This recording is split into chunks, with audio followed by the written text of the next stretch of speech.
हाय everyone, so welcome और welcome back to English with Priyanka Bish. आज हम बात करेंगे कुछ ऐसे शब्दों की जो सुनाई देने में एक जैसे लगते हैं, मतलब एक जैसा ही साउंड करते हैं, पर उनके मीनिंग एंड स्पेलिंग बहुत अलग अलग होते हैं। एंड इस तरह के वर्ड्स को आप क्या बोलते हो? Homophones. So let's get straight to the video. पहला वर्ड है एबल एंड एबल। पहला जो हमने रेफरेंस लिया है वो लिया है ABLE वाले एबल का। इसका मतलब होता है किसी चीज को करने की क्षमता, the ability to execute something, to do something, right.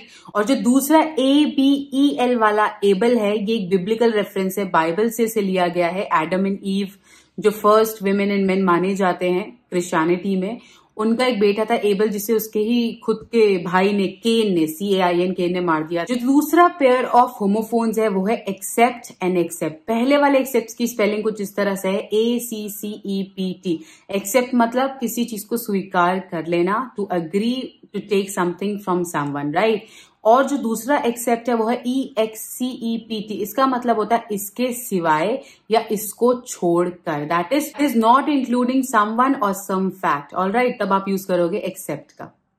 Alright, the next one is sale and cell. जो पहला सेल है वो CELL वाला सेल है, या बायोलॉजी में यूज कर सकते हो। And then we have battery cell जो इलेक्ट्रिसिटी से चलता है, या ऐसा सेल जो प्रिजन में जब आप जेल की बात करते हो तो एक सेल की बात करते हो, ये उस कॉन्टेक्स्ट में आता है। नेक्स्ट जो सेल है वो SELL वाला सेल है। इसका मतलब होता है किसी चीज को बेचना, alright, to engage in some commercial transaction. Next है काउंसिल एंड काउंसिल। बहुत सिमिलर साउंडिंग है। इसका मतलब क्या है? COUNCIL वाला काउंसिल है पहला।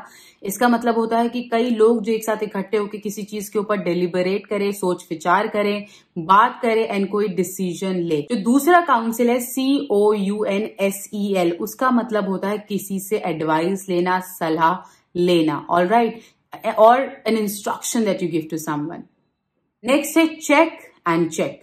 चेक का मतलब होता है CHE के, जो हमारा पहला वर्ड है उसका मतलब होता है किसी चीज को रोकना, किसी चीज को ध्यान से एनालाइज करना, and to keep an eye on it. Next जो चेक है उसकी स्पेलिंग है CZECH, चेक। तो वी कैन से कि ये फॉर्मरली चेक स्लोवाकिया जो थी पहले, या अभी जो चेक रिपब्लिक है, उसका कोई नेटिव, alright, the person belonging to that part of the world.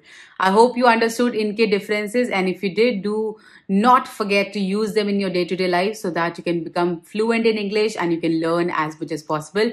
If you like the video, do like, share and subscribe, and follow me on Instagram. That is English with Priyanka Bish. That would mean a lot to me. See you super soon. Have a great day ahead.